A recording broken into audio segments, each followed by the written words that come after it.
Here we go. This is the smartest guys in the room. We're back. It's been a while. Hashtag Tom. I see him already. I'm happy to be here. How are you today, Tom? Hang on a second.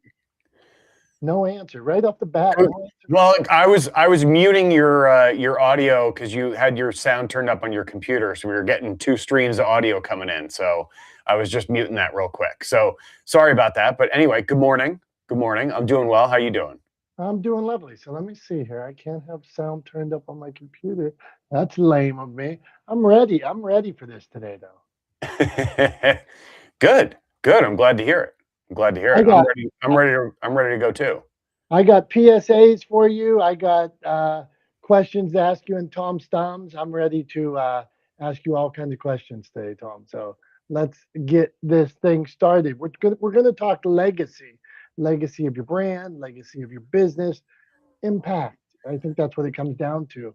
So get us started on what you were thinking here, Tom. Yeah, man. I mean, I think, look, I think a lot of times people sort of, I don't know, underestimate or undervalue legacy, or the idea of legacy, or the idea of impact for their brand or their business on a daily basis, right? I think really what should, or what I would hope would drive what you do, right? And in some cases, that's what you do professionally, the business you start, the career you pursue, etc.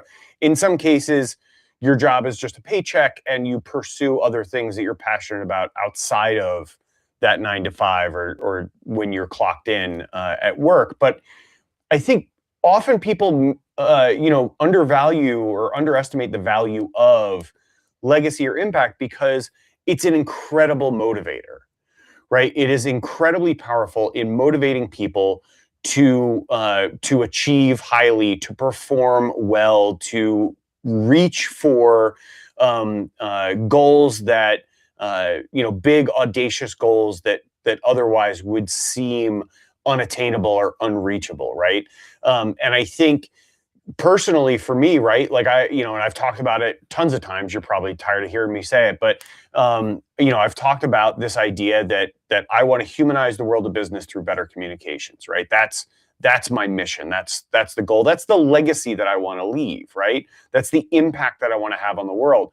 It is a ridiculous goal, right? It is absurd to think that I can humanize the world of business, like that is even accomplishable, right? Because it's not.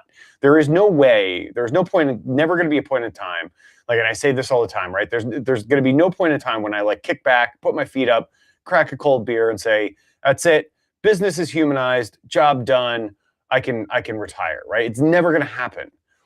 But I and the people around me, and hopefully maybe some part of the world around me, will be better off for me having tried to accomplish that goal, that big audacious goal, than otherwise would be if I didn't try, right? And so that legacy, that impact, is the motivation that I have to get up every day, to clock in, to sit down at my desk, to be at my desk sometimes for 12, 14 hours a day, right? Working on and furthering and pushing forward this mission of humanizing the world of business, right?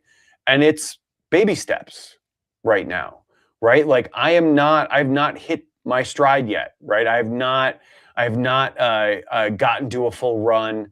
This is not a sprint, right? Like I am just taking the steps forward that I can take. Every step is a battle right now.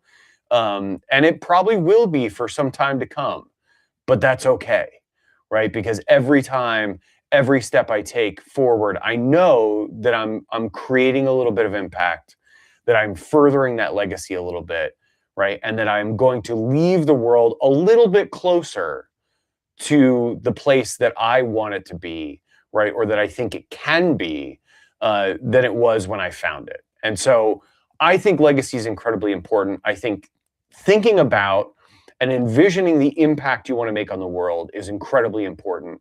And I think it's something we should all be talking about, right? Regardless of whether you're an entrepreneur or, hey, look, your job is a paycheck to you. which is totally fine, right? Like you clock in, you do your work, you clock out, you go home, and you save your time outside of work for pursuing passions. Great, but like in your pursuit of those passions outside of work, what legacy do you want to leave? What impact do you want to create? Right? Is it small? Is it for your kids, for your immediate family, right? For your loved ones, for your spouse, or is it broader? Is it for your community? Right? Is it for your state? Is it for your country? Whatever the case may be, right? But I think it's something we should all think about and we should talk about, and we shouldn't be like, I don't know, sometimes it feels weird to talk about like, oh, legacy is for like, famous people, or legacy is for like, incredibly successful people, or legacy is for like, no. We all leave a legacy, right? We all create impact.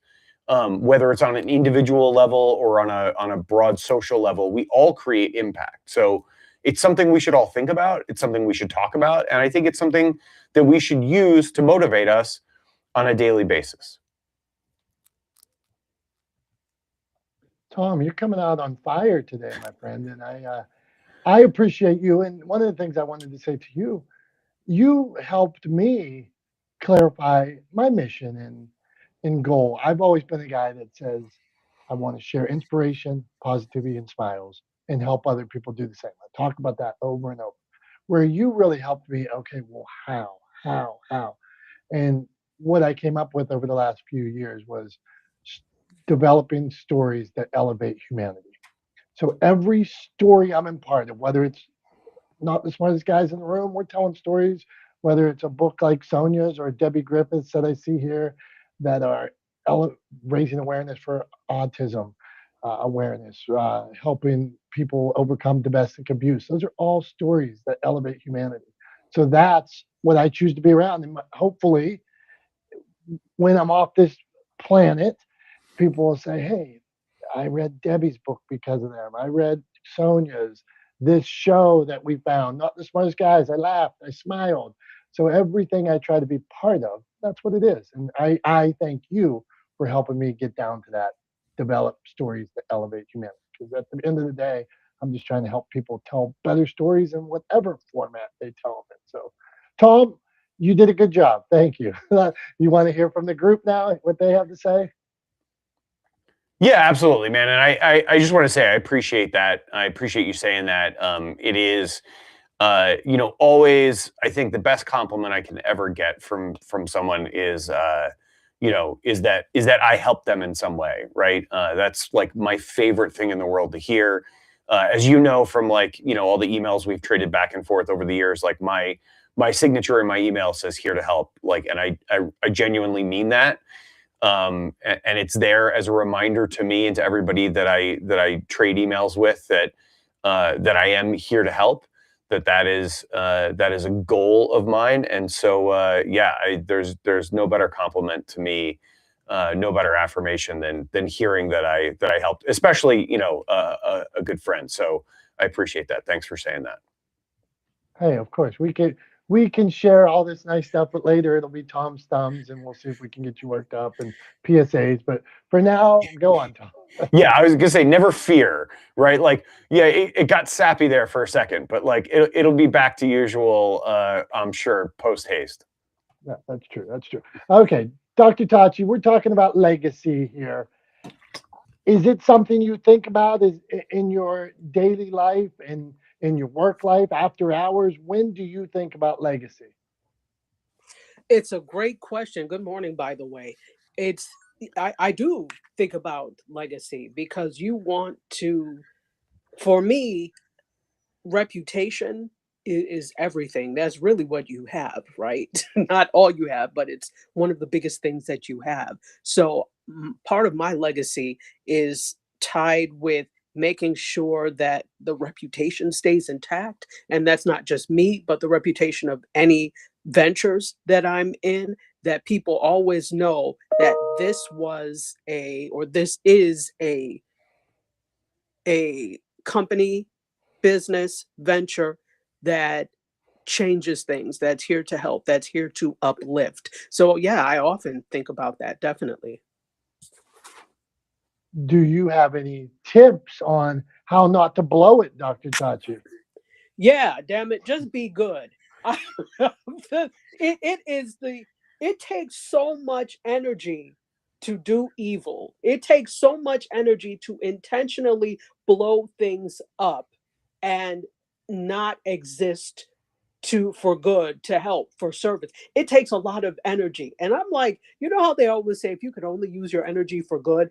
Absolutely, because it takes a lot of energy not to do good. So, yeah, on the very simple level, just be good. But on a more complex level, I suppose, ensure that whatever you're doing is there for the betterment of something, whether it's society, whether it's a few people, because nobody's asking you to save the world, but we are asking you to do your part to make sure that the world does not implode, to make sure that the world is the better place, to make sure that there is a world for the next generation. So it's as a person that has a life in this society, it is your job and your duty to ensure better for coming generations. So whatever you do should be for the betterment of people around you and for society. Again, that doesn't mean save the entire world, but to do your part to ensure that you are a good world citizen. Dang, Dr. Chachi. Tom, this was a good Tom. Tom told me about this topic like 2 weeks ago, and then we were off. He was off on location last week doing whatever he does, skipping out for whatever reason. So go on, Tom. Yeah. Sorry, I was just running my business. My bad. We were on a shoot, just to be clear.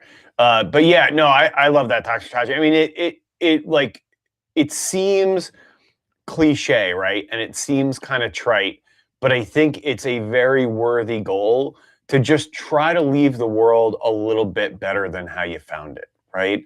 Like and it's something that I think often is hard to kind of keep in focus, especially for folks who are working so hard to just keep their heads above water on a daily basis, right? I mean, and Dom, I know you see this up close with the turkey giveaway that you guys do every year, that to help people make sure that they have a nice meal for Thanksgiving and the ability to have family and friends gather, right, and eat and share a meal together, which I think is a great part of your legacy. But I mean, when there's so many people that are working so hard to just keep their head above water, right? Like to just get by. It's hard to keep sight of the idea that, or to keep in focus, in addition to all of that, that we should always try to leave the world a little bit of a better place.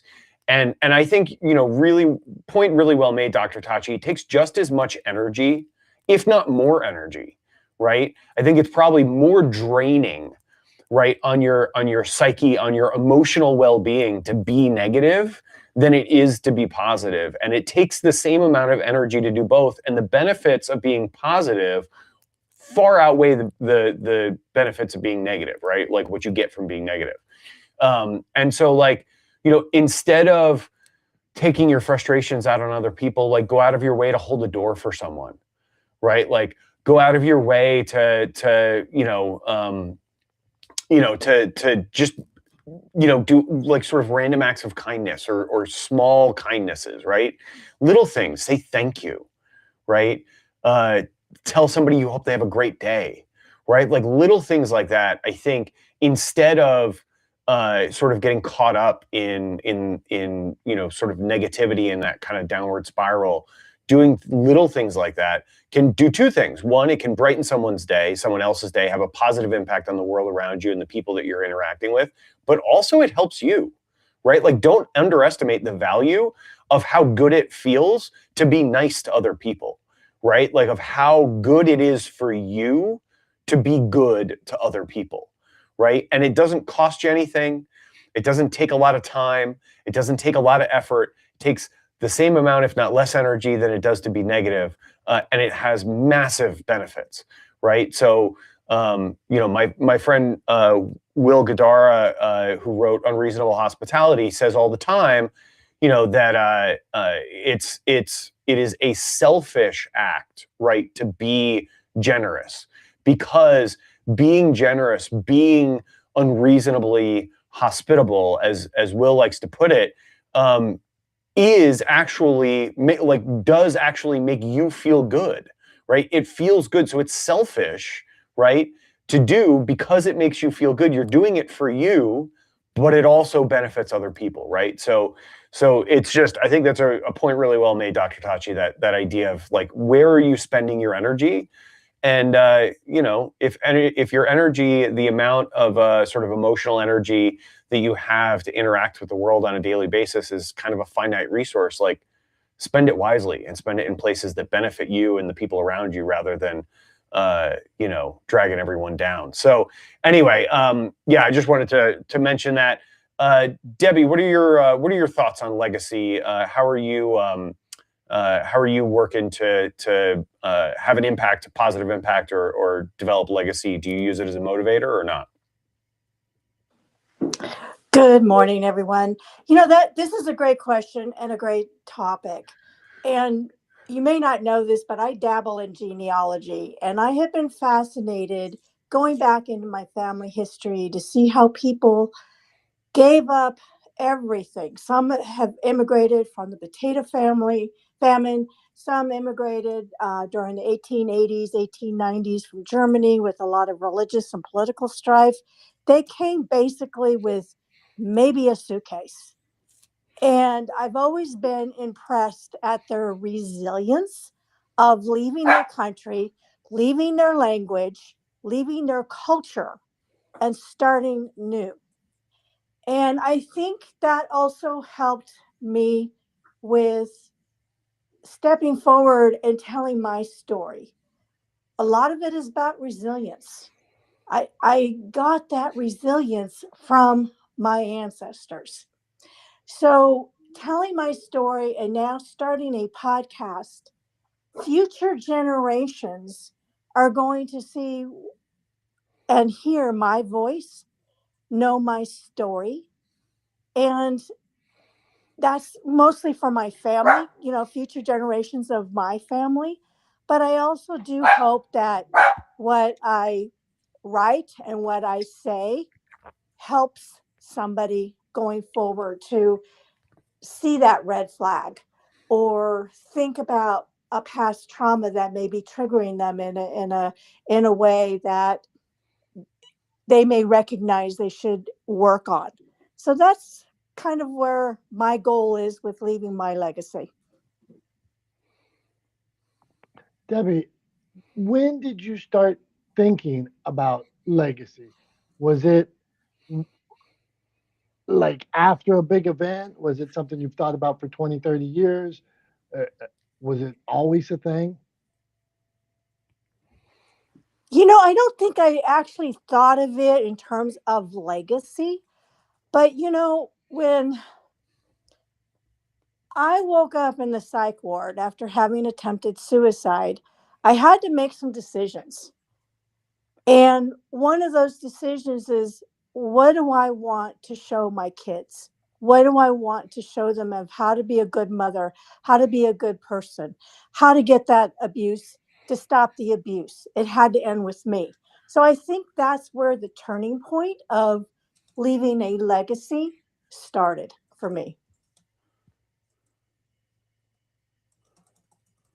That makes perfect sense, Debbie. And those changes in our lives, a great time to start thinking, well, this happened or that happened. Now it's time for me to think about what I leave behind. So thank you very much. Okay, Sonia and Brian, we are coming. But first, we're talking about doing good, legacy. We're going to help people leave a legacy here real quickly with some quick PSA announcements. We have two. Tom gives a PSA. We put him on the clock. I give a PSA, put me on the clock. So it's something that's going on in the world that we think we're trying not to just be cranky all the time. We think these PSAs could help. So Tom, you want to put yourself on the clock, and do you have a PSA for us today? I will do. Here we go. Ready? Okay, go for it. All right, ladies and gentlemen, this is a public service announcement. I don't know who's teaching people to drive cars, right? I don't know if people are going to driver's ed anymore, or if parents are like dropping the ball, teaching their kids how to drive cars, or what. But cars work even if you're not pushing on one of the pedals, right? Like you don't always have to be either on the gas or on the brake. And I bring this up because traffic, I was stuck in traffic last Wednesday. When I wasn't here, I was in traffic all over the place. It took me 45 minutes to go 2 miles, and it was insane. And it was all because people don't know how to drive, and they're hitting their brakes when they don't need to hit their brakes, and they're causing traffic unnecessarily. And I hate to break it to you, public service announcement, but if you lift your foot off the gas, the car doesn't just stop, right? You don't have to touch the brakes. You can let your foot off the gas and you can just coast. Just wanted to let you know. Tom, well done. We got some tunnels around Pittsburgh, and it's so annoying. People braking all the time for no reason. Just go. So your PSA was well received. All right, Tom, put me on the clock, if you will. I will give my PSA for today. Okay, I see 1 minute clock. Here is my PSA for today. We're talking about making the world a better place. So if you are sitting in your car and you start to roll down your window and you have something in your hand and you are considering throwing it out your window, that is a bad idea. Do not throw garbage out the window. Do not litter. Roll that window back up. Look at yourself in the mirror, the rear view mirror, and say, do better. Do not throw your garbage out the window. We only have one planet, so make it better, not worse. That's my PSA for today, Tom. Look at you wrapping it up early. You still got 10 seconds on the clock. Geez, I could use more time. Thought about some other example, but we got to keep this show cruising. 2 PSAs: drive better, don't throw garbage out the window. Don't ride the brake, don't throw garbage out the window. Can I ask you a question about your PSA? Yeah. How do you feel about like apple cores? I think an apple core decomposes, and I kind of think that's all right. So yeah, Okay. Yeah, because I've always done that. Like if I'm eating it, and something that like actually happens, like I'll be eating an apple driving, and I will just roll the passenger window down and like fling it out the passenger window into the woods. And I've never thought twice about doing that. It's the only that's the only case in which I'll do that, right? Mm-hmm. Like I never throw trash out the window. I never do that. But like happily would like launch an apple core into the woods because I'm like, whatever, it's an apple. It's gonna decompose. The bugs will eat it. It's fine, right? Squirrels, maybe somebody will munch on it. Mouse, field mouse or something, you know. But anyway, yeah, I was just curious to if you were like an absolutist or if like, you know, fruit, you know, compostables were okay. We got a comment. Dr. Tachi says it's still trash. Now, that being said, I don't want somebody else's apple core in my front yard, Tom. And if you're talking about the woods or like people that jog, this guy used to bring his dog down the street and it pooped in my yard every day. And he was like training his dogs in front of my house and it pooped my house. That was trash across the street and in my lawn. Man, I was mad at the guy. So no, I would never throw it on somebody's lawn. I'm not talking about like going through the neighborhood and just like chucking apple cores onto people's driveways, right? Like I'm talking like the woods, right? Okay. Like not like throwing garbage on somebody's lawn. I wouldn't do that. Since Dr. Tachi, you commented on that, if he throws it in the woods, is that all right? Sir, it's still trash. Oh. It's one thing if you see with intention, and I can see the thought process there, but the thing is that you know, not everybody has the common sense so then they'll just start throwing it, and if it lands where it lands, that's fine. But if you're doing it with intention, like you get out to intentionally place it, then that's one thing. My thing is also, and I know that's the woods, but my thing is also all of that also attracts things. So that I'm not a fan of doing that.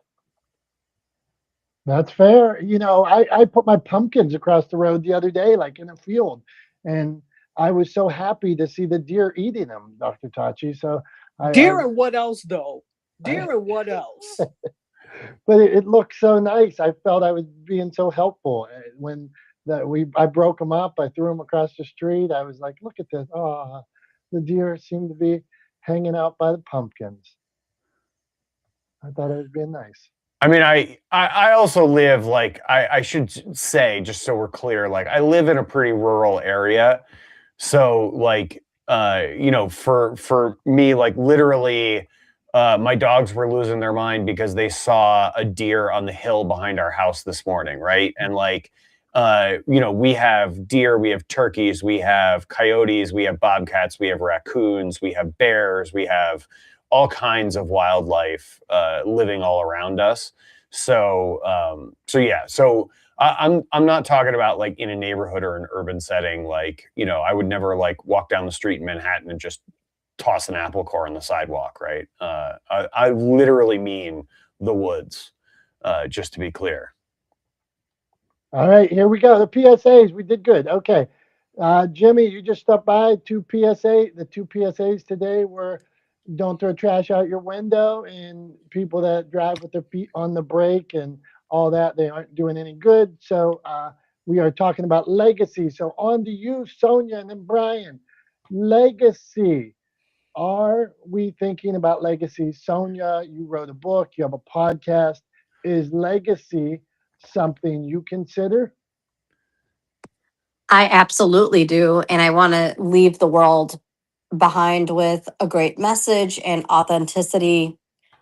And for me, I think what drove me to be wanting to create that kind of change and impact is basically how I grew up, being very unseen, being very unheard, being tossed to a corner and forgotten about, basically. Right. And I didn't want that for other people. I didn't want people to have to suffer the way I had to suffer. And I used the pain that I had felt growing up to make positive impact changes that I made it my mission to do that. And I feel like the best way you can leave your legacy behind is when you are authentically showing up as yourself.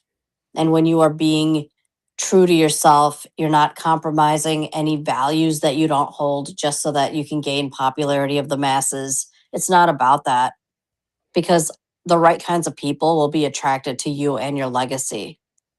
And, it's also being comfortable with the fact that you're not going to be for everyone. And that's also okay.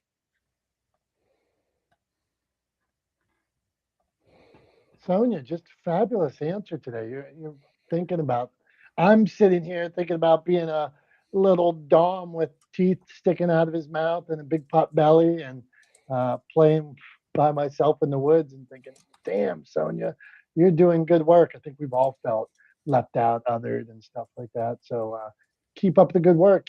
Keep giving people a voice. Well done, Sonia. All right, let's keep this rolling. Mr. Brian P. Swift, is legacy something you consider with all the work you do with SOAR and the books and the podcast and the speaking? Is legacy something you consider?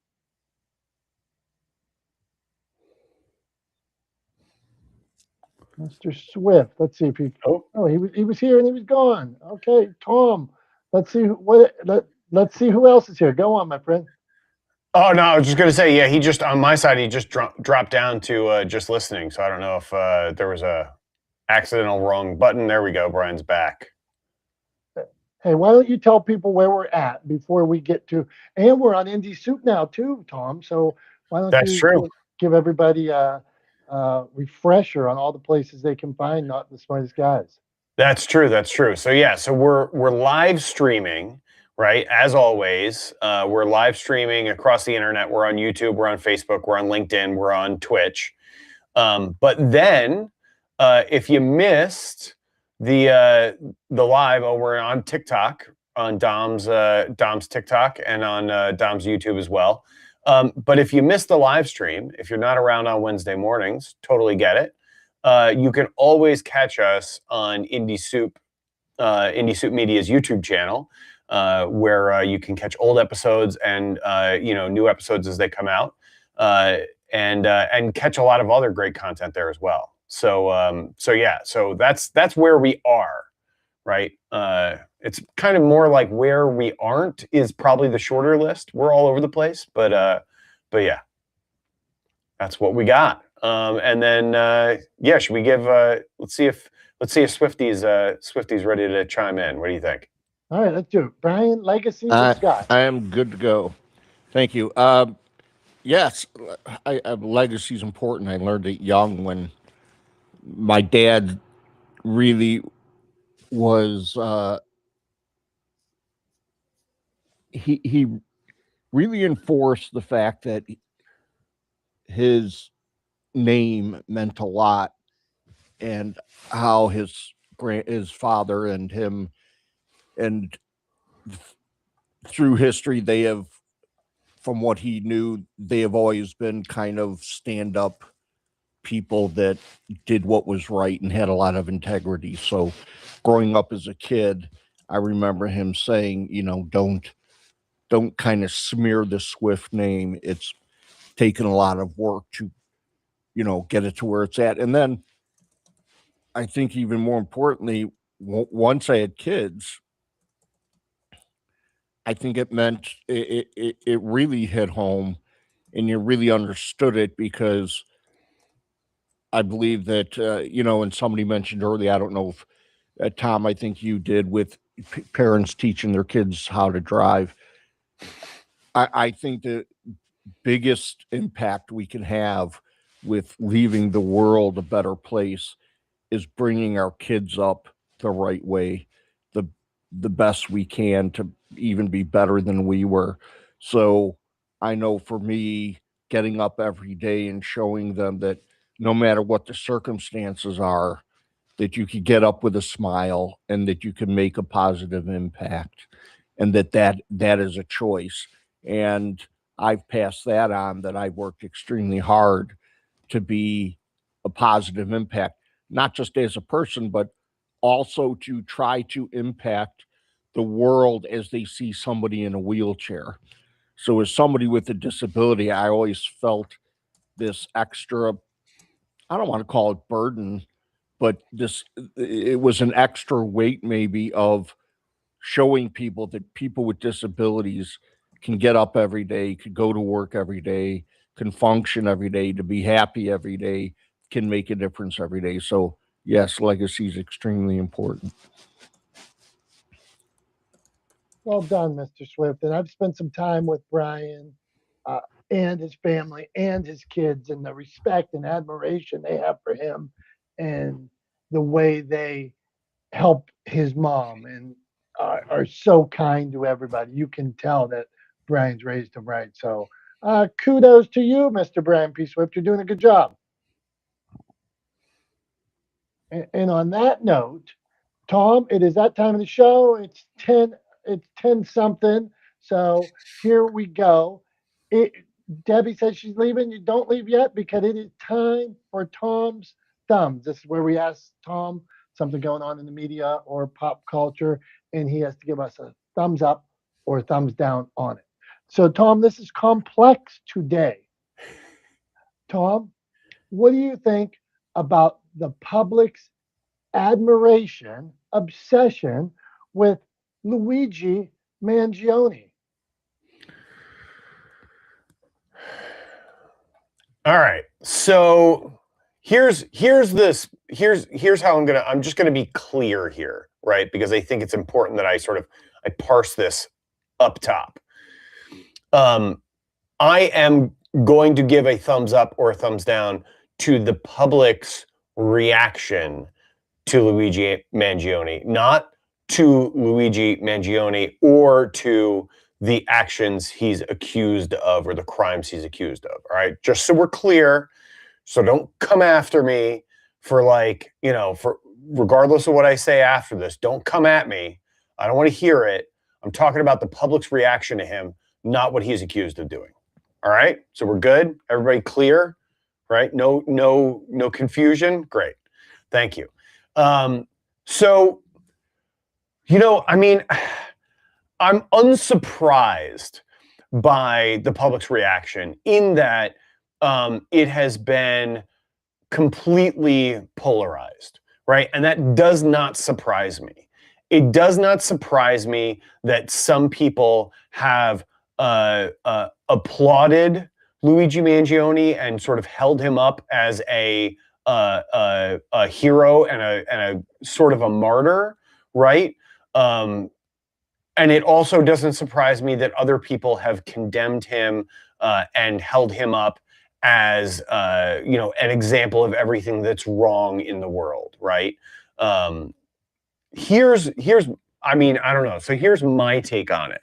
I think the thing that is the most telling is that it is difficult to do two things, right? To simultaneously, like it's almost sort of impossible to hold two beliefs simultaneously in sort of pop culture these days, right?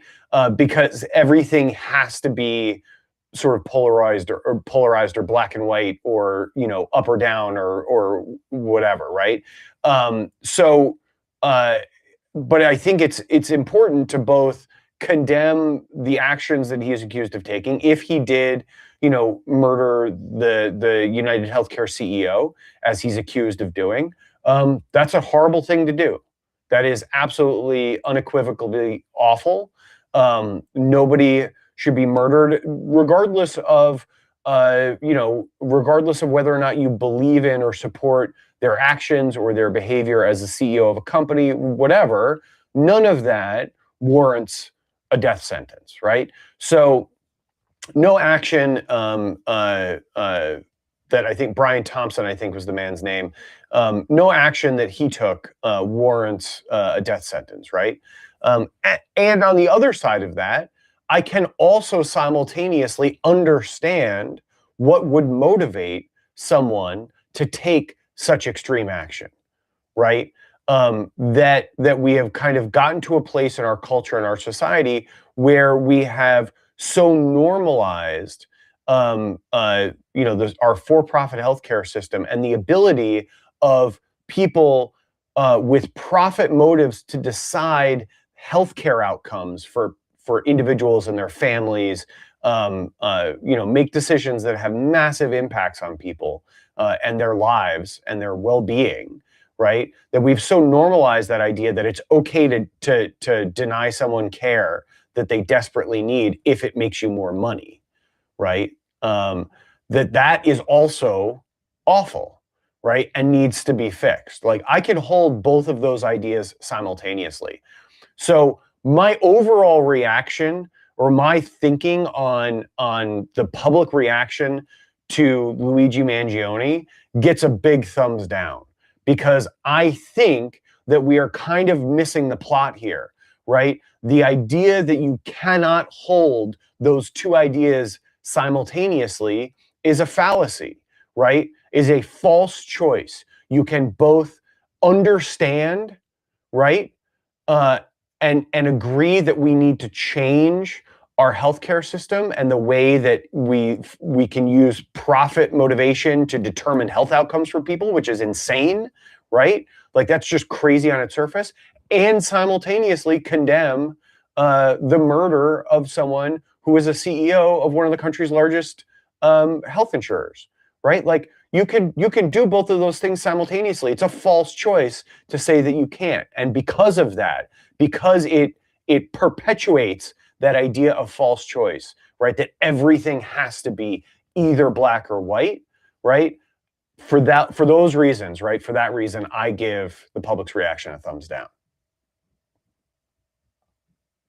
Well done, Tom. That was a tough Tom's thumbs today, but you had a very cogent answer as you taught me about cogent argument too. So well done. Good job all around.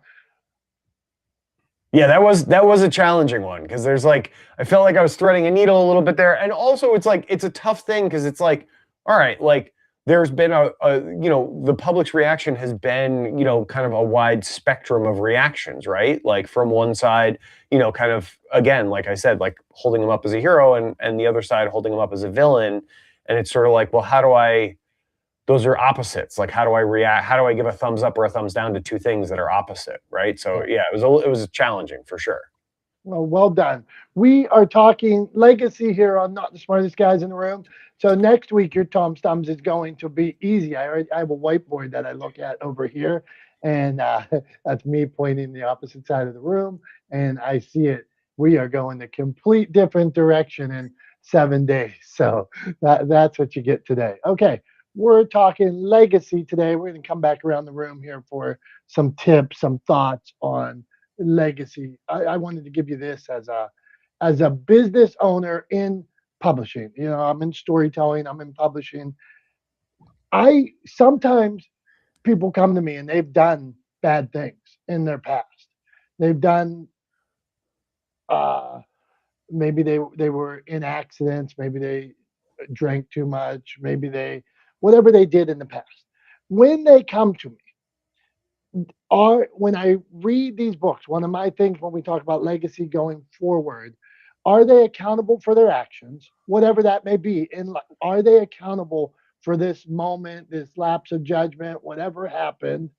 Are they upfront about it? I do not work with people who are not upfront about big things. So all of a sudden, somebody comes and tells a story, and then you find out there's more to the story. And I'm like, wait a minute. So you're actually not a good person. You're not accountable for this, and you're trying to blame it on somebody else.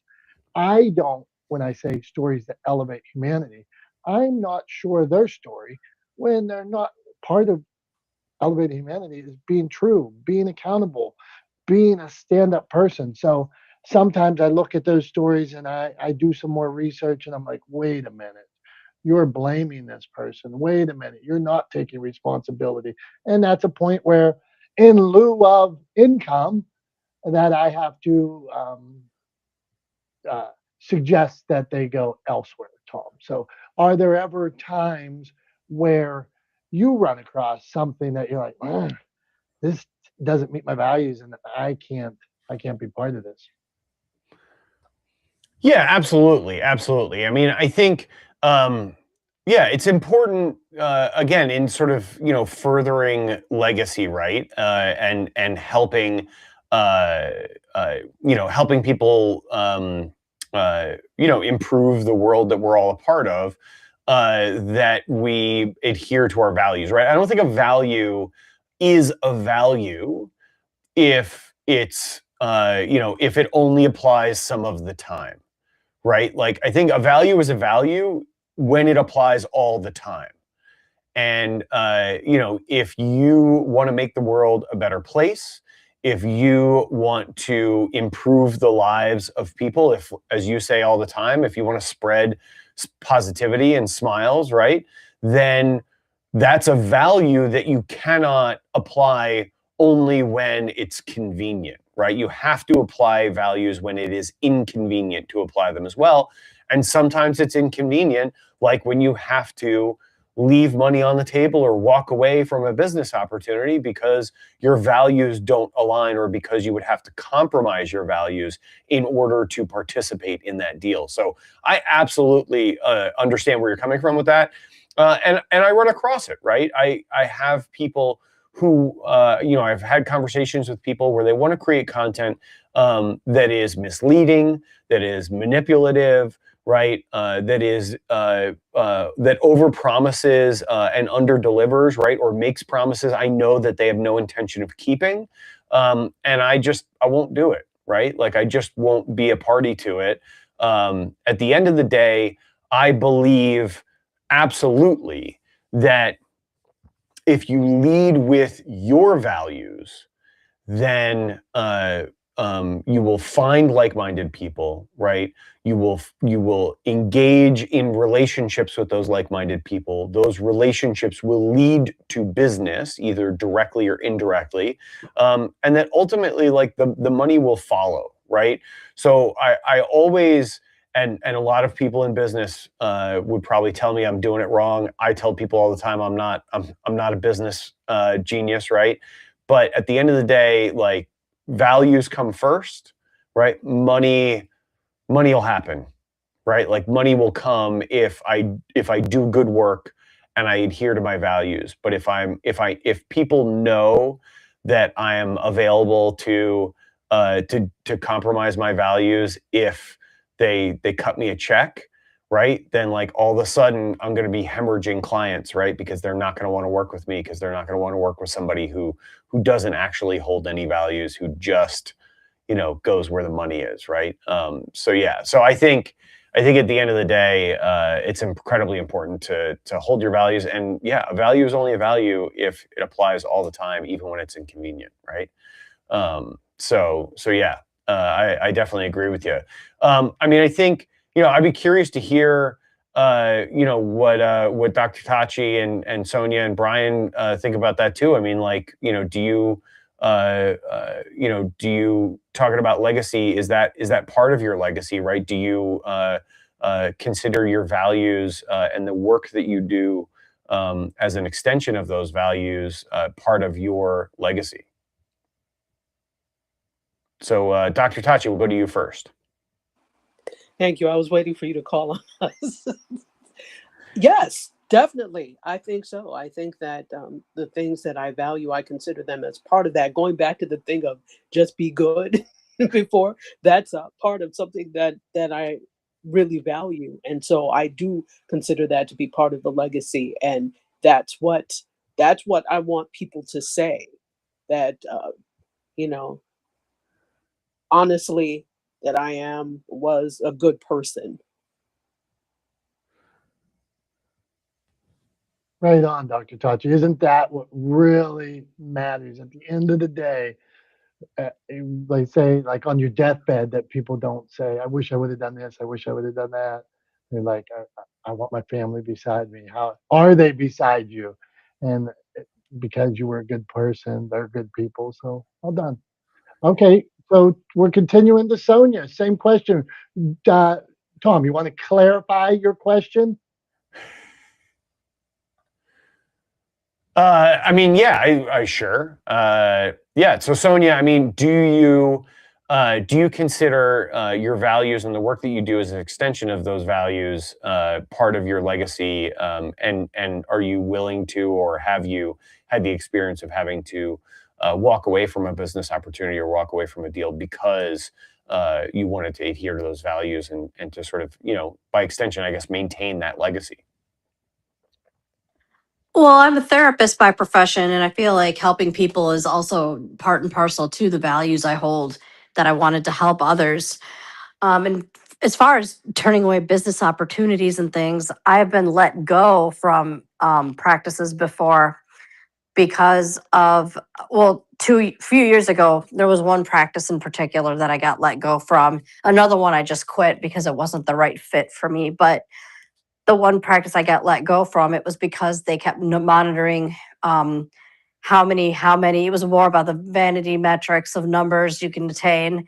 And even though I had some very consistent clients, it wasn't to their standard of what they wanted to see. And at the end of the day, because mental health is a business after all. So they let me go. But then another one I voluntarily, and even though it was not easy for me to do because I don't like confrontation or anything, I just knew I had to quit because they kind of were forcing me to be a certain way. And I feel like if you're a therapist, you need to be your own way. And they wanted it to be very corporate, like, follow the rules, act in a standard manner. And that wasn't for me. And so I quit that job. And so, I mean, there were times I've had to walk away. There were definitely times people have let me go because it just didn't align. Well done, Sonia. Keep up the good work. Uh, I want to go this direction with my friend Brian P. Swift. Brian, same question, legacy, but are there ever people that you have to walk away from because you're like, that's a bad dude, or there's something about them that's rubbing me the wrong way? Does that ever happen to you? Absolutely. And you were reading my mind. It's not just values, it's morals and non-negotiables. And if you don't have those in your life, I believe it's hard to be consistent and to create legacy. So part of that is learning to walk away from those people that bleed you.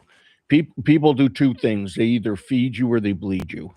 And you have to teach your kids, is especially at that teen years, to learn to walk away from those people that are going to bleed them in a bad way.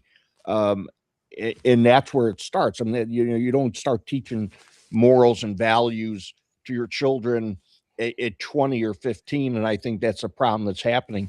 You start when they're young, and teaching them the right way, and teaching them values and morals and principles and non-negotiables. And walking away from people, as hard as it might be, is part of staying true to your value and moral system. So yes, I have, and I think everybody here probably has taken people out of their lives because they're bleeding them and not feeding them. So you do what you have to do. It's not always easy. Just as Dr. Tachi said, just be nice, and I'll say, just be a good person. Just be nice. And I don't know if it was a generation thing. Tom, you had mentioned earlier, like, go out of your way to hold the door. Years ago, I mean, I never looked at it as going out of your way. You just held the door for somebody. If you grew up in the city and rode the bus, you gave up your seat for a woman, whether she was elderly or not. Even if you were in an event and people were standing, it was the guys that should be standing, not the women or whatnot. It just was part of, it was woven into society, these niceties that you just did. And it wasn't a burden, or it wasn't going out of your way. It was just stuff you did because it was the right thing to do. And we need to get back to some of those little things of the right way to do, but they've got to be taught by parents. It's not the school's responsibility. It's not coach's responsibility. It is the parents' responsibility. And that's where we see a major downfall in society, is so many kids being either brought up without parents or brought up by kids who had kids very young. And I don't know. I'm not sure how we fix that, but we definitely need to get back to it. I mean, I think, Brian, I would call back to, when you were saying it a minute ago, just, kind of echoing Dr. Tachi, right? Just be nice. Just be nice. I think that's, that's a good way to think about it, a good way to approach it. And I would argue a good segue, speaking of being nice, Dom, why don't you be nice to us and take us on a trip down memory lane real quick? What have you got for us this week? I will do that, Tom. And like we said, we ask you hard questions, and then memory lane is sappy and nice, and I get to play the good guy, and you're the bad, and you're the heel. So today, for memory lane today, I wanted to show you two of my Pittsburgh Pirate figurines. This is Andy Van Slyke. Where is he? This is Andy Van Slyke. He's sliding in the base. And this is Bobby Bonilla. Bobby Bonilla had a big smile, and now there's Bobby Bonilla Day from a big contract he got. But the reason I show you these two things today, I loved the Pirates in my youth. I was 13, 14. We were about to go to the World Series. We didn't go to many games because my dad worked, but he took me to a bunch of playoff games, and we were living high on like the energy in the city, and my love for baseball, my love for Bobby Bonilla and Andy Van Slyke. I had a Bobby Bonilla bat. I cried one day when I broke it. Now, the Pirates have the best pitcher in baseball right now. He won the Cy Young Award. His name is Paul Skeens. The city has a little bit of a buzz right now. It's been 30 years. There's a little bit of a buzz. The Pirates are saying they might spend some money again this year. Paul Skeens has a celebrity girlfriend. It's a fun time. So my memory lane is also kind of a PSA. I want to get to this point. Pirates, don't break my heart again. You broke it once. I can't handle it again. You say you're going to spend. Please help us be competitive. I want the little ones in the community to hold figures like this and love their Pirates like I once did. Don't break my heart again. That's today's PSA. So Yeah. I was gonna say it was a little bit of it went into a PSA towards the end there, but I knew it. Yeah. But basically, what you're saying is, hey, pirates, don't screw it up. Please, there's hope. Kind of got a little bit of a good thing going. Like, do not screw it up, right? I can't trust them though. 30 and people don't care. We've lost. I know people don't care, but I care. 30 years of losing. I can't take it. I need to win again. I'm heartbroken here, Tom. All right. This has been not the smartest guys in the room. We're talking legacy. Tom, it's that time. I think you owe us a wrap up. We talked Luigi Mangione. We talked legacy. We talked PSAs. We talked memory lane. What do you got for us? Yeah, I mean, I think I'm gonna keep it really simple, keep it really short and sweet. I think, you know, at the end of the day, this popped into my head earlier as we were talking, right? This is not something I was thinking about, but it just popped into my head while we were talking during the show today, and talking about legacy. And it occurred to me that, you know, there's this common saying, right? The internet is forever, right? Like once something is online, it's permanent, right? It is forever. And it got me thinking, hey, look, we've been doing, you know, not the smartest guys in the room for quite a while. I mean, we've been doing this live stream thing even before it was called not the smartest guys in the room, right? We were doing this thing that ultimately we put a name on, you know, we gave a moniker to, and we're starting to distribute across multiple channels, not just doing the live stream, but also working with Indie Soup Media, you know, to get it out to more folks. And it occurred to me that what we're doing here right now is legacy building, right? Like what we do every Wednesday, the conversations we have, for better or worse, the Tom's Thumbs, right? But the PSAs, the conversations we have, the topics that we talk about, and the input that we get from our community is all legacy building, right? And my sincere hope, genuinely, my sincere hope is that at the end of all of this, right, when not the smartest guys in the room is a memory, right, and not a current event, and you know, maybe after I've shuffled off this mortal coil, as Shakespeare so eloquently said, that maybe you know, what we've done here with this show and with you lovely folks who are a part of it and the community that we've built is put a little positivity into the world, and maybe just left something nice.